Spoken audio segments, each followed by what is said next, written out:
In the world of animation, villains almost always steal the show. Whether they be the main antagonist, a one-time threat, or an overarching villain we never see, villains are some of the most interesting characters. But being a villain leads you towards criminal actions, and when it comes down to it, they need to be punished for their crimes. Hey guys, I'm Brad with Wicked Binge, and this is Sentencing Dreamworks Villains for Their Crimes, Part 2.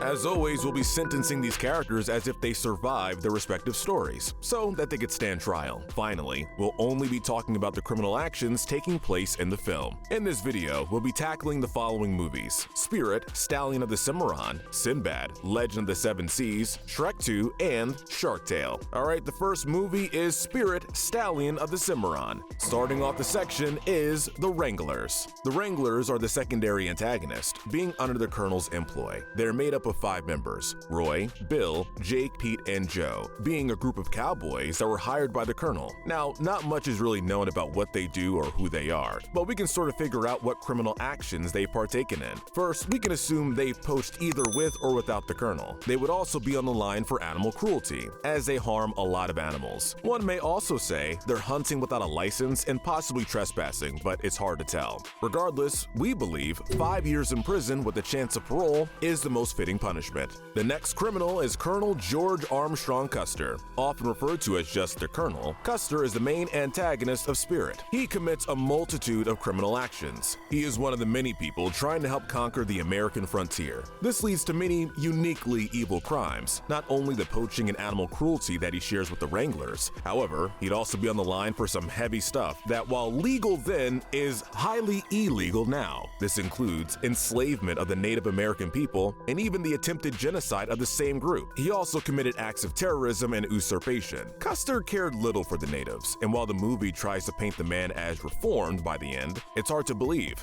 considering how heavy some of his actions are. We think an execution via hanging would be the best punishment. Alright, the next movie is Sinbad, Legend of the Seven Seas. The first criminal is Cetus, one of Heiress's pets. Cetus is a giant kraken-like creature that is raised by Heiress to stop Sinbad during his quest. Cetus is interesting because Cetus is not as conscious as the other criminals we'll be discussing. Cetus is mostly an obstacle and has the intelligence of an animal, so while we will be discussing his crimes, it's important to note that Cetus would be on the line for murder, as well as attempted murder, as he managed to kill one sailor and attempted to kill the others. He stalked the ship, helped in kidnapping, and attempted and succeeded in something that would be considered torture. He is an animal and wouldn't be punished the same way as others, so the most likely and best option is euthanasia, likely via heavy drugs. The final criminal for this movie is Heiress. Heiress is a goddess of chaos, who has a plan to cause chaos in the universe. This plan would first be considered conspiracy,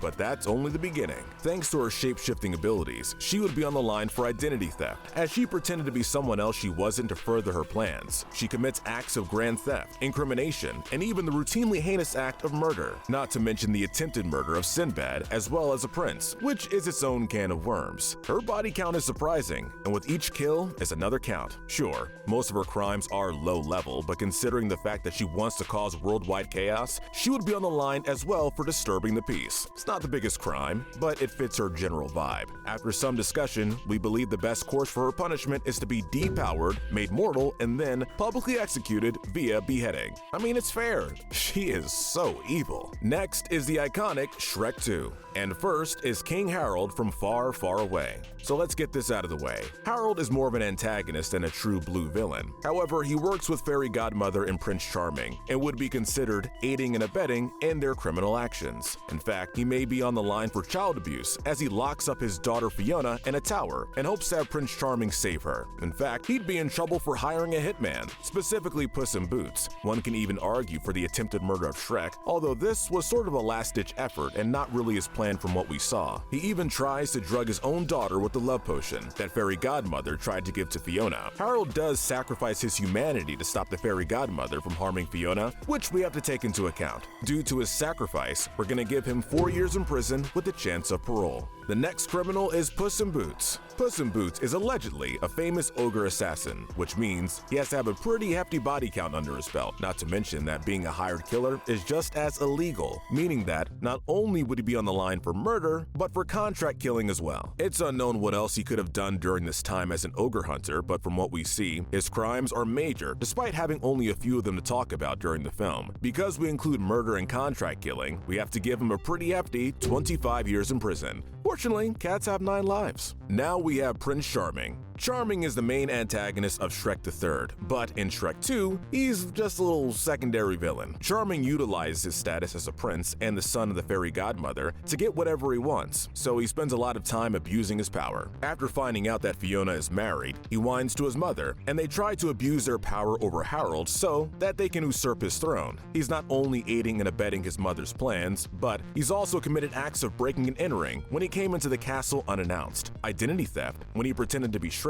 and even sexual assault when he tries to kiss Fiona without her permission. He also commits love theft and unlawful imprisonment, not to mention attempted treason. Charming has a long list of crimes, and as such, needs a proper punishment. He deserves 30 years in prison with no chance of parole. His crimes aren't violent, but still major. The final criminal for Shrek 2 is the fairy godmother. Fairy Godmother is a high-ranking magic user who's been around for a long time, making deals and helping those she deems to be in need. However, she abuses her power. She's shown to slander those when she can, attempts to murder people like Shrek when they get in her way, and even uses blackmail. She commits acts of animal abuse even on sentient animals like Donkey, tortures people when they get in her way, and even commits acts of treason, slavery, and even psychological abuse of her son and others. She plans a conspiracy so that she and Prince Charming can have control over the royal family. Part of this conspiracy includes both identity theft and attempted sexual assault of Fiona, although she forces Charming to do it.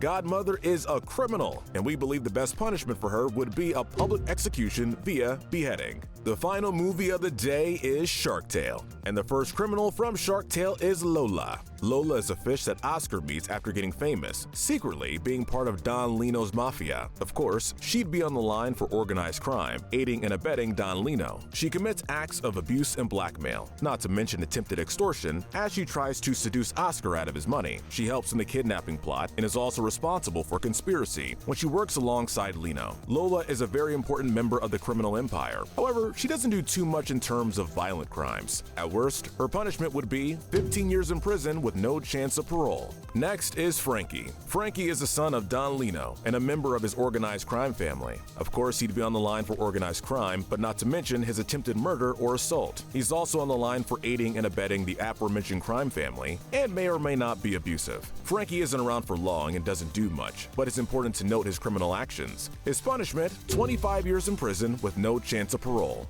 And our final criminal is Don Lino. Lino is a criminal kingpin and the head of an organized crime family, and being the Don, he'd be in trouble for organized crime. He commits acts including blackmail and conspiracy, mostly in line with the aforementioned organized crime. He's also on the line for kidnapping, and he would even be considered for unlawful imprisonment as well. He keeps pet piranhas that seem to be just as sentient as everything else, and as such would be protected under the law. He kidnaps and then murders shrimp and prawn by eating them, and we know for a fact that they're alive, meaning that he wouldn't get off the hook for that. Don's criminal history is interesting for a kids movie, as he commits acts of what would essentially be cannibalism. Cannibalism isn't in itself illegal, but they are living organisms and not already dead, and therefore open. Lino deserves nothing less than a public execution via electric chair and/or lethal injection. Alright guys, that's it. Let us know in the comments section if you agree with our ranking, and tell us what we should cover next. Remember to hit that notification bell and binge more of our videos, but most importantly, stay wicked.